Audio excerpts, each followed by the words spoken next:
Start మన Telangana police first time నాకు threading చేసిన వాళ్ళకి ఐడెంటిఫై చేసినారు. దాదాపు నేను కార్పొరేటర్ ఉన్న సమయం నుంచి నాకు బెదిరింపు కాల్స్ వస్తున్నాయి. వందల కంప్లైంట్ ఇచ్చిన, కానీ ఒక్క కంప్లైంట్ పైన కూడా సరైన ఎంక్వైరీ జరగలేదు.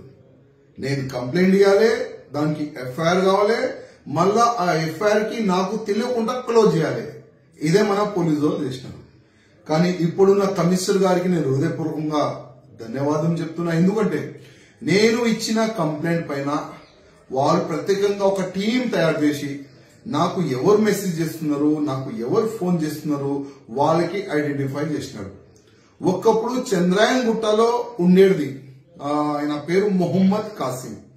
చంద్రాయన్ గుట్టలో ఉండి ఆయన దుబాయ్ వెళ్ళిండు, దుబాయ్ నుంచి కోయత్ వెళ్ళిండు, అక్కడ సెట్ అయిపోయాడు. ఎన్నో సంవత్సరాల నుంచి కోయత్ లో ఆయన ఏదో బతుకు గురించి అయినా వెళ్ళిండు. కానీ అక్కడ కూర్చొని నా ఫోన్ నంబర్ తీసి నాకు సంపేస్తా, రామనవమి శోభయాత్ర తీయకూడదు, యాద్ పెట్టుకో, మీ ఫ్యామిలీని నేను లేపుకుంటా, అది ఏదో వర్గర్ గా అయినా నాకు కంటిన్యూగా నంబర్లు మారుకుంటా నాకు ఫోన్లు చేస్తుండ్రు. కానీ నాకు వచ్చిన ప్రతి ఒక్క ఫోన్ నంబర్ కి నేను ఒక కంప్లైంట్ రూపంగా నేను మా డీజీపీ గారికి, మా కమిషనర్ గారికి, పోలీస్ అధికారులకి, అదే విధంగా సైబర్ క్రైమ్ కూడా నేను ఇచ్చిన. కానీ ఇవాళ నాకు నేను మీడియాలో చూసిన రాజా సింగ్ కి ఫోన్ చేసి బెదిరిస్తున్న వ్యక్తికి ఐడెంటిఫై చేసినారు పోలీసు వాళ్ళని. ఆ ఒక్క న్యూస్ చూసిన చాలా హ్యాపీగా నేను ఫీల్ అయినా.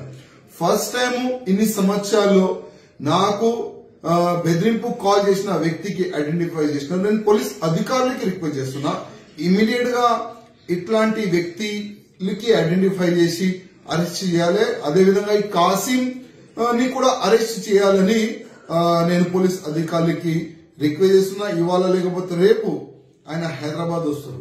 హైదరాబాద్ వచ్చిన తర్వాత ఆయనకి ఎట్టి పరిస్థితుల్లో అరెస్ట్ చేయాలి. లేకపోతే ఇక్కడ నుంచి ఒకవేళ పాసిబుల్ ఉంటే కోయత్ కూడా ఒక టీం ని పంపించి అరెస్ట్ చేసి తీసుకొని రావాలని నేను పోలీస్ అధికారులకి రిక్వెస్ట్ చేస్తున్నా.